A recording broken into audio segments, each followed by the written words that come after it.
La Clínica en Justicia Terapéutica de Yucatán presenta Saludable Conciencia con el Dr. Paulino Zip. Una hora para explorar las motivaciones, emociones y el comportamiento humano. Aquí, en radioyucatanfm.com. De enero de 2018. A todos los que nos siguen, muy bonita tarde, qué rico. Hoy el frío aquí en la ciudad de Mérida y como buen yucateco decimos que hay una muy rica heladez. A todos los que nos escuchan en otras partes del mundo, son las 6 de la tarde con 9 minutos aquí en el estado de Yucatán y específicamente en su capital, en la parte norte de esta linda ciudad, esta blanca Mérida, donde hoy vamos a tocar dos temas muy importantes de alta trascendencia, donde los países en la cual tienen un primer lugar en este quehacer de comportamiento va a dirección donde esta parte del comportamiento humano que desajusta en algún momento y termina siendo una muestra de la industrialización, viene siendo una muestra de la frustración. Este es el tema del suicidio y vamos a presentar algunos datos, cómo este se va relacionando con las emociones y cómo hoy tiene toda una explicación desde una óptica individual como un quehacer colectivo en su interacción social. Pedro, muy buenas tardes, bienvenido a este espacio de Saludable Conciencia. Buenas tardes, Pau, gracias por invitarme de nuevo, que creo que el tema que vamos a abordar el día de hoy es algo muy importante por los datos que vamos a estar presentando, ¿no? Y por el impacto que tiene a nivel social en el Estado.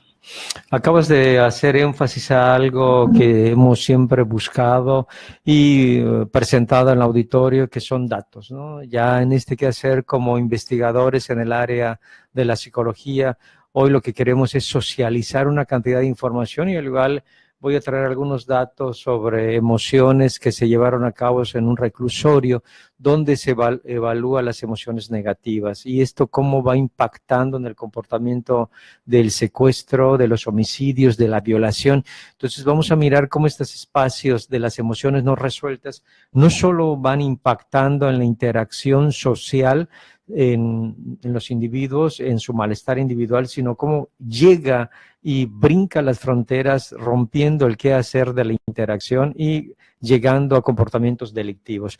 Vamos a presentar alguna información que ya se ha hecho en dirección de investigaciones y al igual vamos a colgar este artículo para que quiera consultarlo, donde podamos mirar la riqueza que tenemos en este quehacer de los psicólogos en la aportación de datos en las investigaciones y cómo al final hoy del programa vamos a presentar algunas alternativas para el manejo de las emociones.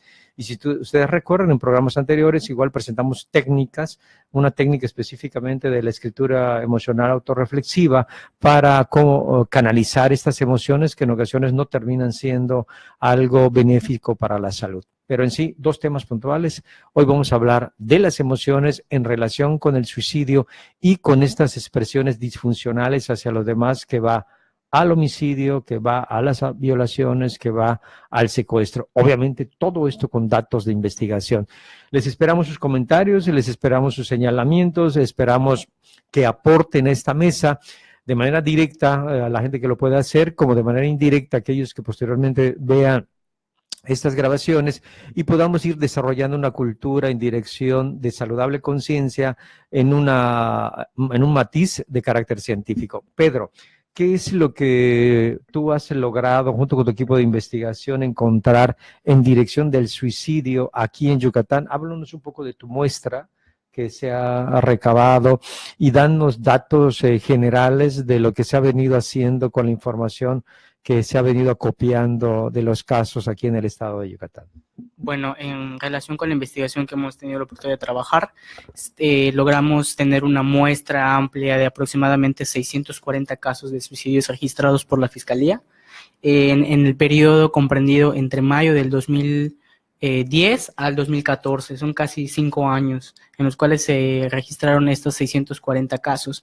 Y lo que nosotros hemos estado haciendo es un trabajo de investigación aplicando una técnica de georreferenciado en el cual usamos un sistema de información geográfica para localizar estos puntos donde ocurrieron los suicidios y hacer un análisis de las cuestiones demográficas y geográficas de dónde ocurrieron estos suicidios para intentar encontrar cuáles pueden ser algunas de las variables que estén afectando para que se lleven a cabo ese tipo de comportamientos.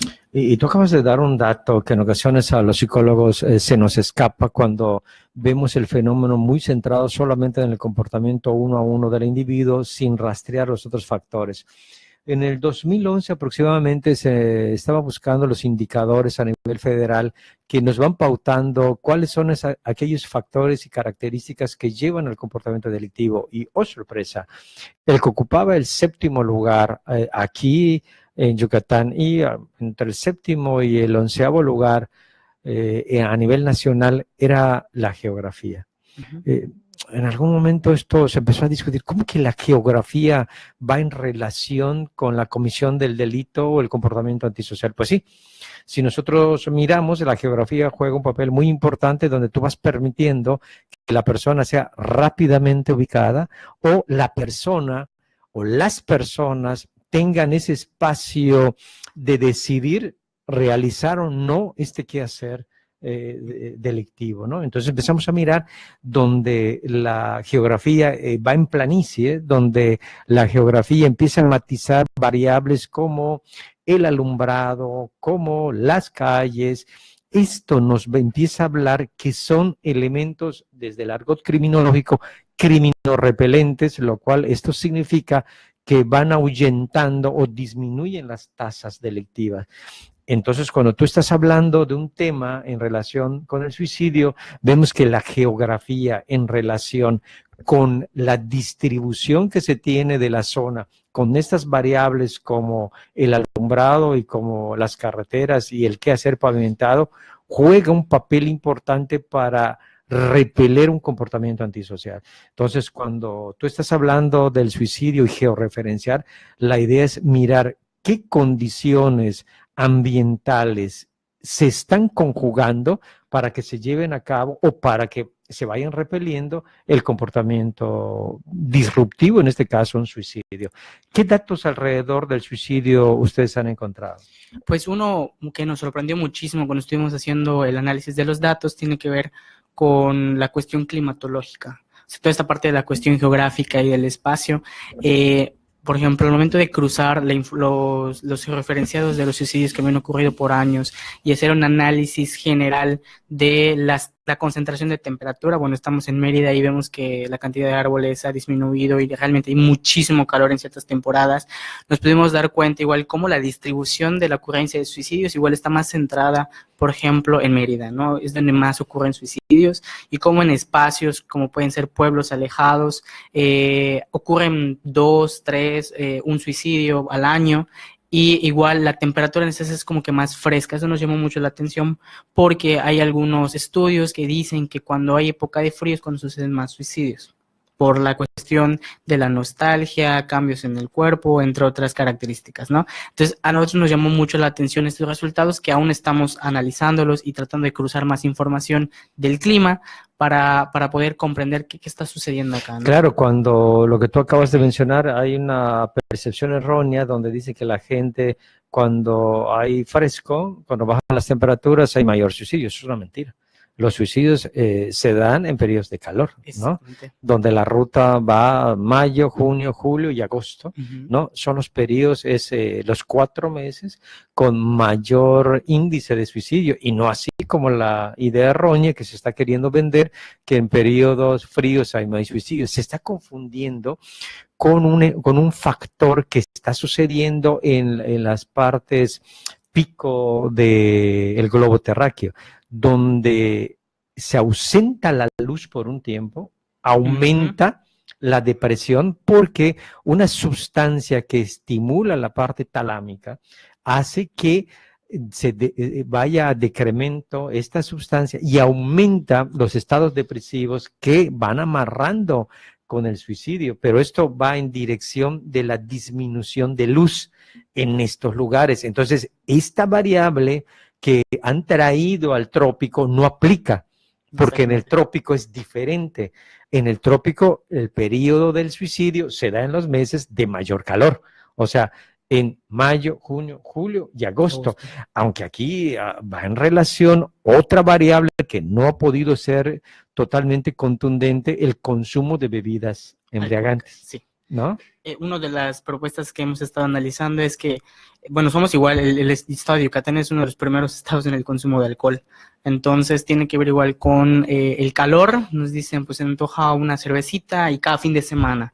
Entonces el estar consumiendo bastantes cantidades de alcohol semanalmente igual altera la liberación de ciertas sustancias químicas en el cuerpo que pueden igual influir en algunas características como la depresión, ¿no? O sea, que estimulen a que se den episodios depresivos y esto genera igual llevar a cabo un comportamiento suicida. Y en esta dirección que ya tenemos temperatura, que ya tenemos luz, que ya tenemos el consumo de sustancias, que ya tenemos el periodo en la cual de estos 4 meses se va metiendo otra variable que tiene que ver de manera más específica en la ruta de la semana. ¿No? Ya hablamos del mes, ahora también hay datos importantes donde la pregunta fue ¿en qué periodo de la semana la gente se suicida más? Y se encontró una tríada, ¿no? Donde hay una tríada muy peculiar, donde la gente, la frecuencia apunta a qué días, Pedro. Los fines de semana principalmente. Viernes, sábado y domingo. O sea, ahí tenemos una tríada, y le llamamos así, puesto que aparece que son los días de mayor comportamiento suicida. Hay más espacios de reflexión, hay más espacios de consumo de bebidas embriagantes, hay más interacción entre las personas, porque el resto de la semana sí hay interacción, pero uno está metido en el trabajo, en la escuela, en la ocupación de los hijos. En cambio, por ahí se empieza a relajar viernes, sábado y domingo. Y creo que esto es un dato importante que va a política pública, donde se tiene que instalar una cantidad de operativos, tanto de emergencia, pensando en los nichos de salud mental, pensando en la policía, pensando en la Cruz Roja, donde aquí deberíamos, o no deberíamos, vamos a continuar porque ya hay proyectos y también ya hay programas que van tratando de matizar, repeler estos comportamientos en este periodo de esta tríada. Entonces, si vamos cerrando tenemos 4 meses que van direccionados a temperatura, mayo, junio, julio y agosto, y tenemos una tríada que esto se acota en cuestión de la semana, que es viernes, sábado y domingo. Entonces parece que descansar, algunos se la toman completa y quieren descansar, pero todo el cuerpo, ¿no? Hasta el alma mandan a descansar. Entonces, estos son datos importantes que, unido con el análisis que se están haciendo del georreferenciado, va a dar mayor información que lo podemos ir empujando a política pública para que se vayan desarrollando una cantidad de programas. ¿Tienes alrededor más datos al respecto? No, por ejemplo, sí, hay una característica muy importante que tiene que ver con la gente con la que viven. O sea, en ocasiones se ha podido observar que cuando la gente está sola o vive por ejemplo, en una comunidad o en un espacio vecinal donde viven pocas personas o no tiene mucho contacto con los demás, corre mayor riesgo de cometer un suicidio que si viviera en un... Y entonces hay investigaciones en relación con respecto al estrés, donde se ha visto que la persona que tiene mayor posibilidad de reducir sus estados de estrés es la persona que tiene mayor interacción social. Mientras más redes sociales, quiere decir que hay menor posibilidad, ¿okay?, de tener trastornos emocionales. Sí. ¿Okay? Entonces, como a mayor amigos tengas, mayores vecinos, mayor relación con tus familiares, va disminuyendo la posibilidad de tener un evento suicida o tener un desajuste de tipo emocional, ¿no? Y hay un dato curioso para que nos vayamos a un corte que yo le he bromeado, lo he dicho en varios espacios y esto ha llamado la atención. Tenemos que alrededor del 70%, la vía en Yucatán del suicidio es el ahorcamiento. Y yo siempre he dicho, no sé por qué, porque es la Pero- peor forma de morir. Pero bueno, es la que tú dices, pero ellos escogen es el ahorcamiento. Entonces yo dije, algo tenemos que hacer con los hamaqueros, ¿no? O sea, También los quitan. quitarlos, ¿no? Porque ¿a dónde cuelgas tu hamaca, no? El calor y además es la estructura, forma parte de una manera de descansar, una manera de cohabitar y además aquí como dato cultural yo siempre pensé que la hamaca era de América, ¿no? Y, oh, sorpresa, ¿no es cierto? La hamaca viene de África. Ujú. O sea, se trajo, ¿no? Entonces yo siempre decía, no, que la hamaca es yucateca o latina, y no es cierto, ¿no? El origen de la hamaca viene de África, pero no creo que ahí se colgara, ¿no? Bueno, pero ya puestos aquí, si el ahorcamiento es la vía, algo tenemos que hacer, no sé, en son de broma estoy diciendo, pero alguna medida tenemos que pensar con respecto a los hamaqueros para que Ujú. tengamos algún elemento en la cual tal vez nos sirva para disminuir, ¿no? O tal vez cambiemos, ¿no? La ruta o el camino que utilicen para quitarse la vida. Pero bien, Exactamente. vamos cerrando y con esto tenemos datos importantes. La mayor vía que la gente utiliza para ahorcarse a hombres y mujeres es el ahorcamiento. Tenemos la tríada de descanso y parece que se descansa en extremo, que es viernes, sábado y domingo. Y el periodo de calor referenciado con los 4 meses de mayor impacto, mayo, junio, julio y agosto, donde a mayores temperaturas también hay mayor consumo de sustancias y esto estamos haciendo análisis para ver si hay una relación entre el consumo de sustancias y estos cambios emocionales. Pero para ir acotando, ¿ok? Y nos vamos al otro bloque para ver ese dato. Se ha visto que la ira y la frustración va amarradito a 2 elementos. A la violencia hacia afuera Y hacia adentro. y hacia adentro. Y eso lo vamos a mirar en el siguiente bloque. Saludable Conciencia desde Mérida, Yucatán, a día 11 de enero del 2018. Aquí les esperamos. Muy buenas tardes de nuevo aquí en Saludable Conciencia, día 11 de enero del 2018 en la Blanca Mérida para todos los que nos escuchan en diferentes partes del país y en diferentes partes del mundo. Hoy estamos tocando un tema en la cual voltea a ver toda la sociedad por el impacto, por lo que esto deja no solamente en la persona inmediata que vive con alguien que decide quitarse la vida, sino esto marca y levanta una cantidad de cuestionamientos. Vamos a mirar que hay datos pandémicos a nivel internacional que los países que están en vías de desarrollo, pero sobre todo los países industrializados, son los que tienen las mayores tasas de suicidio, ¿no?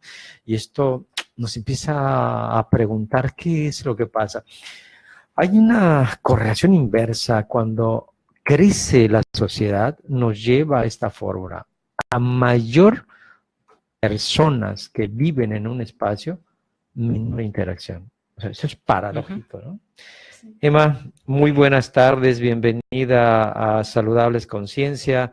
Gracias por asistir a este espacio y en breve nos vas a comentar tus experiencias en esta temática que va en relación de las emociones y del suicidio, lo cual, bueno, terminando este dato que da una investigación que se hizo en un reclusorio, donde se les aplica a la gente que está ahí recluida una encuesta sobre emociones negativas y se encuentran cosas muy importantes. Se encontró que la gente reporta como frecuencias altas la persona que está frustrada, ¿okay? y la persona que odia son las que tienen mayor puntuación en delitos como el secuestro y como el homicidio. ¿Qué nos quiere decir esto? Parece ser que la gente que no ha resuelto qué hacer, yo quise tener una familia, yo quise tener un trabajo, yo me quise llevar, pero no tenía las habilidades de interaccionar, me llevó a la frustración y cuando se van interrogando a la gente que ha cometido un delito como homicidio,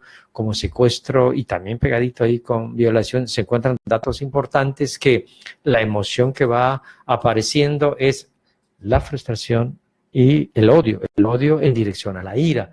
Entonces, si nosotros vamos viendo, ya abordamos en el bloque anterior lo que tiene que ver con la depresión, que es un daño hacia adentro. Y ahorita estamos presentando datos en relación de cómo esta frustración y esta ira va apareciendo hacia afuera hasta la comisión de un delito. Entonces estamos viendo los extremos donde nos lleva a reflexionar que no todo lo que tiene que ver con el suicidio es igual a la depresión, ¿no? Parece ser que es la pérdida del control de uno mismo en la cual la ira, si es de suicidio, se va hacia adentro, y si es en homicidio, se va hacia afuera, ¿no?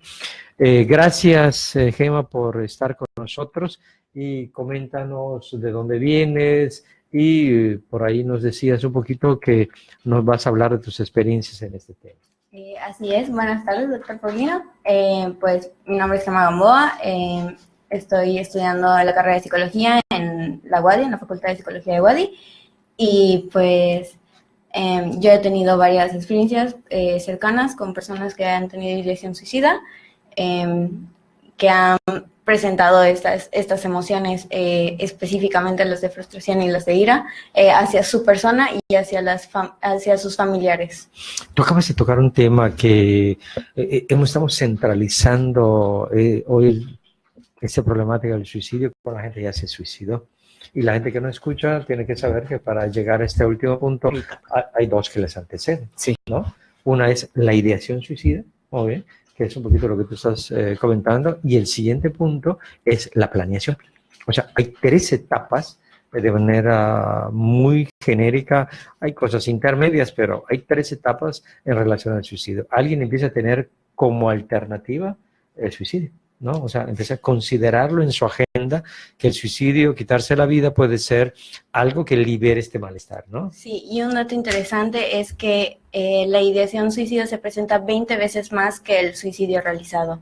Entonces, sí es algo que es un número alarmante, porque pues si fuese el doble, pues ya no sería tan alarmante, por así decirlo, pero es 20 veces más que el suicidio realizado, ¿no?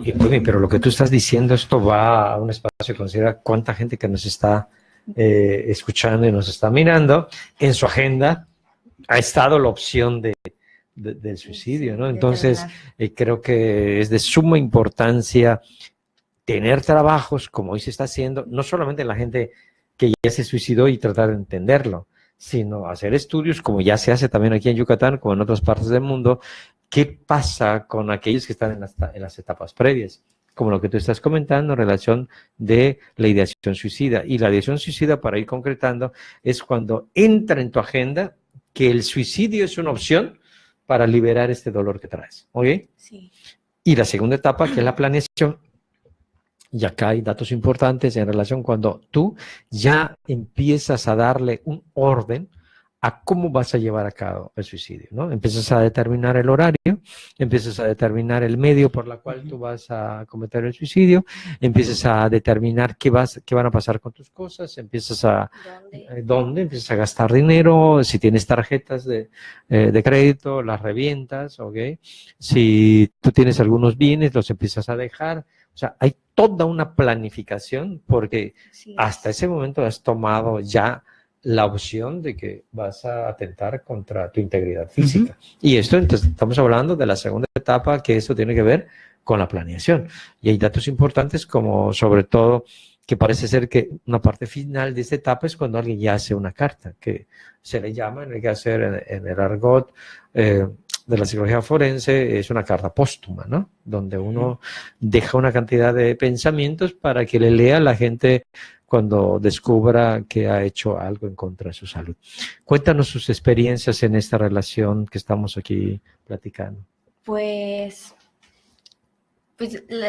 con las personas con las que he tenido contacto, empezaban así como, es que me gustaría que todo acabara, o me gustaría que tuviese un momento de paz eterno, o pensamientos así de ese tipo que uno no piensa que fueran tal cual literales, pero realmente en su cabeza sí es extremista el pensamiento de acabar ya, de literalmente morir, ¿no? Pero, y acabar en ocasiones cuando entrevistas a gente que ha intentado quitarse la vida, no quería quitarse la vida, o sea, nominó quitarse la vida. Ese es un mito que siempre ha estado en tela, ¿no? Las personas que se suicidan realmente quieren morir o no quieren morir, y un tema que ha estado, ¿es un acto valiente o es un acto cobarde? ¿No? Siempre se discute esto en los espacios en relación con el suicidio, y aquí tiene que ver mucho lo que mencionas sobre que en ocasiones realmente estas personas lo que están haciendo es solicitar ayuda, solicitar apoyo que no ven, que no encuentran a su alrededor, tal vez con las personas con las que están en contacto. Y traducido de manera mucho más específica, esto, pedir ayuda, que alguien le pueda apoyar, es quitar el dolor emocional que tiene. Quien nos escucha y ha tenido este tránsito o está en esta etapa que es la ideación suicida, sabe de qué estamos hablando. O sea, estamos hablando que es un dolor, cuando hablamos de un dolor, igual va a una dirección de metáfora, ¿no? Porque no es que duela una parte del cuerpo, sino hay un nivel de ansiedad, hay una desesperación, hay una condición de no entender lo que siento. ¿Okay? Hay una ansiedad, hay una pérdida de orientación, y eso termina siendo tan desagradable que dicen, a ver, quíteme esto. Y en relación a lo que tú comentas, Pedro, la gran discusión es que cuando me ha tocado entrevistar a gente que ha atentado contra su vida, dice, es que yo no quería quitarme la vida. Yo lo que quería era quitarme este dolor, y pensé que quitarme este dolor, la opción era quitarme la vida. Pero cuando conciben qué es eso de quitarse la vida, que no hay una segunda oportunidad, que ellas en ocasiones lo tuvieron porque hubo un acto fallido, ¿okay? Se tomaron pastillas y se drogaron. Tengo un caso, muchos, pero uno que me llama la atención: esta persona se toma una cantidad de pastillas, ¿okay? Suficientes para que se muriese, solamente que en el momento le empieza a doler el estómago, y entre el mareo que el estómago se voltea en la hamaca, y eso hace que vomite, lo que le permite que no se ahogue, ¿no? Y el vómito le hace poder expulsar las pastillas. Sí. Y esto, para su suerte, le evitó que no se muriese. Porque si hubiese quedado para arriba, se hubiese envenenado y se moría. O sea, tuvo suerte. Entonces, cuando vamos al proceso de reflexión, la persona dice, es que yo quería quitarme este dolor, no quería quitarme la vida. Aquí otro punto igual importante relacionado con esto, y que va en la primera etapa de la ideación suicida, creo que tiene que ver con la concepción que nosotros tenemos hacia la muerte. Y tal vez un poco el tabú de hablar de la muerte, y que no se permita, por ejemplo, a estas personas que están considerando esto, preguntarles. En ocasiones es, no pienses en eso, porque piensas así, sé positivo, y no es lo que realmente esas personas quieren escuchar, se los dicen todo el tiempo. Entonces, un interés genuino de saber por qué piensas eso, cómo te sientes realmente, o sea, conocer por qué esta persona está pensando en la muerte, cómo concibe la muerte, si la concibe como una opción de descanso, o qué percepción tiene sobre esta. Hablar de estos temas de una forma genuina e interesada por los demás, principalmente por estas personas que están teniendo una ideación suicida, tal vez podría contribuir precisamente a esta autorreflexión de estas personas, que entiendan realmente qué es el quitarse la vida, ¿no? Que no es simplemente como volver a empezar un videojuego, sino que es terminar con la existencia, con la vida, y qué conlleva todo esto. Sí, entonces tú tocas un punto toral en cuanto a la construcción del vida y la muerte, y también estas gentes, cuando tú le dices qué va a pasar, te dicen, no, es que yo me voy a morir, o sea, iba a desaparecer este dolor en mi cuerpo, que así lo interpretan, ¿ok? Y pues iba a estar en otro lugar, en otra condición, o sea, no rompen que no estamos seguros si hay algo más. O sea, en ocasiones lo dan por hecho que hay algo más, que solamente iban a desaparecer, que infieren que desaparecer esta parte que es el cuerpo, ¿okay? Les iba a permitir estar en otro estado energético, en otra condición, en un alter algo, ¿okay? que le iba a permitir continuar de otra manera, pero nadie está aquí seguro que dependiendo, aquí respetamos las creencias religiosas o lo que fuese, ¿no? Pero esto de manera contundente, ¿cómo aseguras que hay otra? Y que si la creencia religiosa, como en algunas religiones data, en la cual si alguien se suicida, no tiene cabida en el reino eterno, ¿no? O sea, sí. Entonces... Porque aparte es un pecado. Exacto, pérdida doble, ¿no? Sí. O sea, se fastidia el cuerpo, esta oportunidad, y el otro lado, vetado. O sea, le debe al fisco y no va a poder pasar. Y va a sufrir en el infierno. Exactamente. Entonces, por favor, que nos escuche, que lo considere, que no es para ahí la alternativa. Y cuéntanos de manera directa si has tenido amigos, sin señalar, si has tenido parientes. ¿Qué es lo que has tú visto, qué has escuchado que van diciendo estas personas? Pues el punto que tocó Pedro en un momento fue muy importante, o sea, el hecho de que busquen ayuda en otras personas, busquen platicar con otras personas del por qué lo quieren hacer o el cómo se sienten o qué está pasando en sus vidas para que esta idea se les meta a la cabeza, es porque realmente su familia no la tienen cerca o viven aislados de su familia o porque no tienen una buena relación con su familia y no tienen con quién hablar este tipo de cuestiones de pues ahora sí que la vida, ¿no? De las situaciones de la vida. Y recurren a amigos, a personas cercanas, aunque no son familiares concretamente, para expresarse, para, no sé, para desahogarse. Sí, pero es que acabas de dar la ruta del problema y la solución. ¿Okay? La gente que generalmente se suicida no logra conseguir lo que tú estás diciendo en cuanto a poder expresar. Y aquí vamos a una falsa creencia. Hay una falsa creencia en la cual la gente que exprese que va a suicidar, se va a suicidar.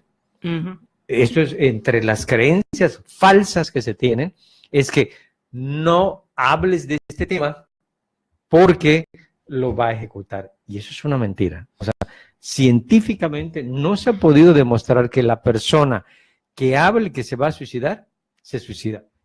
Y va a dirección contraria de que la gente que habla sobre esto disminuye la posibilidad porque ya canalizó esta emoción de frustración, esta emoción que tiene de odio, esta emoción que puede tener de ira, y ya le permitió sacar lo que le molesta y muy probablemente va a poder mirar de manera diferente o buscar otra opción al malestar psicológico que tiene. Muy bien, y si seguimos nosotros sobre esta ruta, ¿alguna otra experiencia que tú hayas tenido al respecto? Pues también sobre esto, pues... La familia, ¿cómo sí. tú has visto la familia? Pues la familia generalmente, no quiero decir que es algo rota, pero pues un poquito, ¿no? O sea, es familia que no está muy cerca entre los integrantes de la misma familia. O sea, puede que estén junta, puede que esté en un mismo espacio, pero no interactúa entre sí. Y si interactúan, es una mala interacción. Entonces, esto yo creo que es, bueno, a mi creencia es más pesar para esta persona porque genera más conflictos en su vida. O sea, si ya tenía una situación que lo haya orillado a esta idea, el hecho de que no tenga un núcleo estable, como que hace que más sienta el peso, el dolor emocional de la situación que está viviendo. Entonces aquí presentas dos elementos. Familias disfuncionales abonan a un comportamiento disruptivo para que se suiciden, ¿ok? Y el punto anterior, a menor interacción con las gentes, o sea, la que tiene menos redes sociales, al igual tiene mayor posibilidad de cometer suicidio. Yo recuerdo que una vez discutiendo con algunos colegas, yo les decía, oigan, les voy a contar, en esta familia, 4 de esta familia se ha suicidado. Entonces, ¿cómo? Parece ser que esta familia tenía como estilo de enfrentamiento ante las adversidades era el suicidio, ¿no? Y algunos de ellos se colgaron, otros tomaron, una muchacha, o sea, eso muy triste, se tomó ácido muriático, o sea, imagínate, Wow. ¿no? O sea, lo doloroso, Qué pero, dolor. no, pero espérate, ahí te va la otra, la última persona se tiró al pozo, o sea, se tiró al pozo de cabeza, y el pozo, bueno, independientemente que esté no bien estético, su pozo tenía varias aristas entre piedras. Entonces, imagínate Los rebotes. Sí. los rebotos hasta llegar, ¿no? Entonces, esta familia se caracterizaba con un estilo de enfrentar los conflictos, era suicidarse. Y así podemos hablar de una cantidad de permutaciones, una cantidad de condiciones. Pero si nosotros vamos dándole forma, vamos viendo los espacios de alternativas. Uno, a mayor red social, menor posibilidad. A mayor comunicación de las emociones, vas disminuyendo esta posibilidad. Y como reiteradamente ustedes han señalado, si ustedes tienen ideación suicida, si ustedes tienen planeación suicida, buscan apoyo, ¿no? Busquen apoyo en profesionales, en espacios religiosos, en amigos, en amistades. Lo importante es que se den la oportunidad de verbalizar esto, rompiendo el mito de decir, quien habla se suicida. No, quien habla disminuye la potencialidad de suicidarse. Pedro, en esta dirección, ¿qué otras cosas tú tienes con respecto a las emociones y el suicidio? Bueno, más que nada, tal vez sería recalcar un poco sobre los factores de riesgo sociodemográficos que se han encontrado, tal vez un poco relacionado con la edad, ¿no?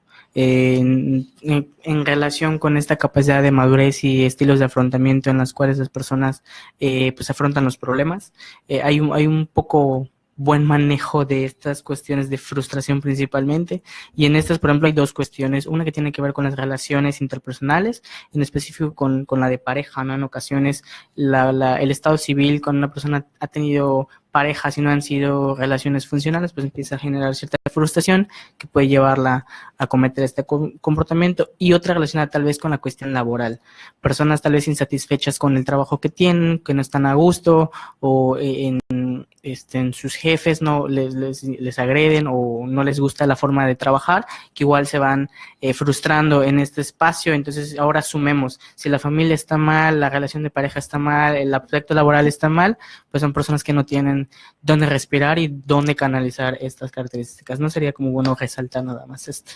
Sí, y para ir acotando y dando pie al siguiente programa, y tú pusiste este peldaño en los estilos de crianza. ¿Oye?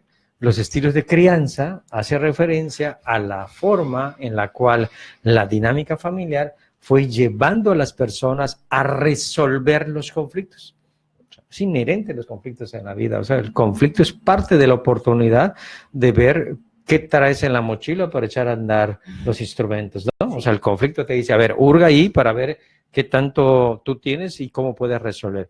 Y vamos a ir tocando en el próximo programa los estilos de crianza. Y el estilo de crianza es la forma en la cual el grupo familiar lleva a la persona a su enfrentamiento. Y en este quehacer de estilo de crianza vamos a entrar a un nodo que hoy genera un conflicto en discusión desde un punto de vista religioso, desde un punto de vista legal. ¿Qué es la familia hoy en el 2018? Sí. Cuando años atrás decíamos que la familia era un papá, una mamá, unos abuelos, unos tíos, unos hijos. Cuando hoy la familia puede ser una tablet, un perro, Pedro con Gustavo y una hija de 8 años, ¿okay? O Mariana con Adelaida, con un niño de 11 años, que es su hijo, que lo van educando junto con un perico y un perro y una tablet, ¿no? Donde en ocasiones se ven solo los fines de semana porque viajan y se encarga. Hoy tenemos que discutir en este próximo espacio qué es la familia y qué son los estilos de crianza, que son esos recursos que nosotros le estamos poniendo a los hijos, si nuestros hijos son, si nuestros sobrinos adoptados, si realmente nuestros sobrinos, si tú convives hoy vamos a tener que entrar a otro tópico que va en relación del rooming, ¿no? O sea, rooming hoy, que es un vocablo que se traduce, pero bueno, ¿cuánta gente hoy cohabita del mismo sexo, de sexos diferentes, de preferencias iguales, ¿okay? Y viven en una colectividad? Y en este camino se van autodeterminando como familia. Yo, por ejemplo, para poner un ejemplo, ¿no? Yo comparto casa con otras personas que pues somos estudiantes, bueno, ellos son estudiantes, ya acabé, pero sí, sus familias están lejos, no están cerca.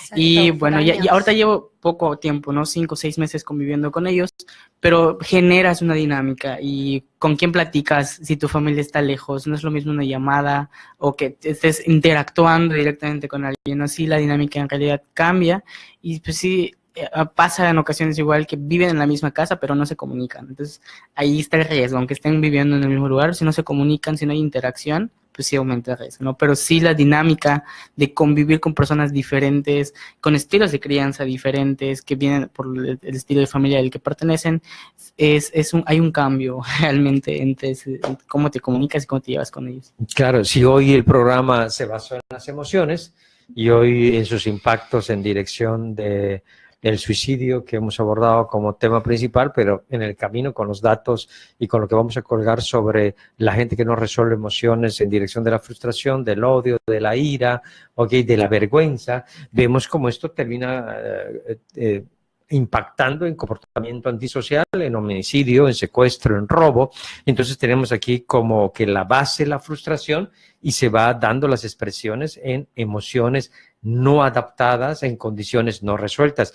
Y si nosotros le vamos hurgando, que lo empezaremos con el siguiente programa, tenemos el tema del rooming, ¿no? Y Gracia, hoy tú das tu experiencia de vida hoy cotidiana y vamos con los estilos de crianza, que son las formas que el grupo va aprendiendo a enfrentar las crisis de la vida. Y si seguimos caminando en esta directriz, cómo nosotros vamos creando formas de poder resolver lo que tenemos enfrente y vamos generando casilleros para poder darle salida positiva a las emociones o quedarnos con ella. Y podemos hablar en este mismo camino estos duelos no resueltos. O sea, pensando en estas cosas que vivimos en nuestra vida y no fueron gratas y todavía las vivimos, las vivimos y las revivimos en una condición casi rumiante, que imagínate esta energía que tú posees, que es una energía básica, estoy hablando de una energía nada sobrenatural, sino es la motivación de todos los días, se va estando comiendo por la cantidad de cosas que traes pendiente, ¿no? Entonces, saludable conciencia en esta directriz que nosotros vamos manejando con datos, con opciones, podemos ir concluyendo que es de suma importancia canalizar las emociones, ¿no? De darles una salida y tú muy puesta en la propuesta de que hay que hablar. Sí. O sea, tenemos que crear estos espacios de interacción. Sí, aparte, si alguien viene y habla contigo acerca de que tiene una ideación suicida, no lo juzgues. Es lo peor que puedes hacer, juzgarlo, porque va a hacer que su frustración y su ira crezca más hacia el mundo. Y tú acabas de dar un dato, no juzgarlo, escuchar, y tú empezaste a dar una condición, no des clichés, todo bien, sí. no. Ser positivo. No, la persona que espera, que la acompañe. Que lo entiendan. Que lo escuche, y entenderlo es estar a su lado. Y apoyarlo. Exactamente, y apoyarlo es, te acompaño a caminar este tramo, ¿ok? No te juzgo, ni tampoco te voy dando paraguas, con lo que tú quieres es que te dé el sol o mojarte, ¿no? Y algo también muy importante, si alguien se acerca y ves que tiene pues algunos indicadores de ideación suicida o te lo dice explícitamente y tú no sabes qué hacer, no te frustres. O sea, no es necesario que tú sepas qué hacer, pero sí puedes decirle, mira, yo no sé qué hacer, no sé cómo ayudarte, pero juntos podemos buscar opciones, buscar dónde ir, quién nos pueda apoyar y guiarnos, ¿no? Y va un comercial para ir finalizando las alternativas.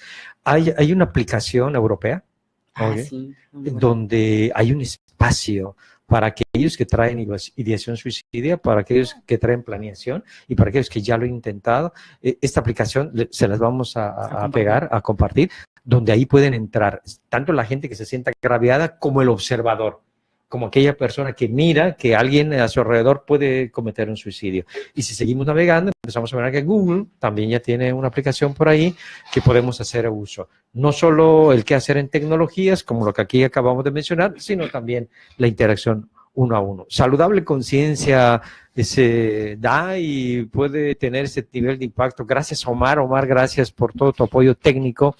Gracias a Ivette con toda la logística para hacer el guión del programa. Gracias a Juan, y gracias a toda la gente que está ahí en el laboratorio de psicología jurídica y forense y criminológica, que nos permite armar los temas, estar rastreando qué es lo importante que ustedes tienen que escuchar. Saludable conciencia, 11 de enero de 2018. Gracias por venir y compartir tus experiencias en este quehacer, Gema. Gracias, Pedro. Y que tengan una bonita noche. Mérida, Yucatán, día 11 del Sí. 2018. Gracias, Omar.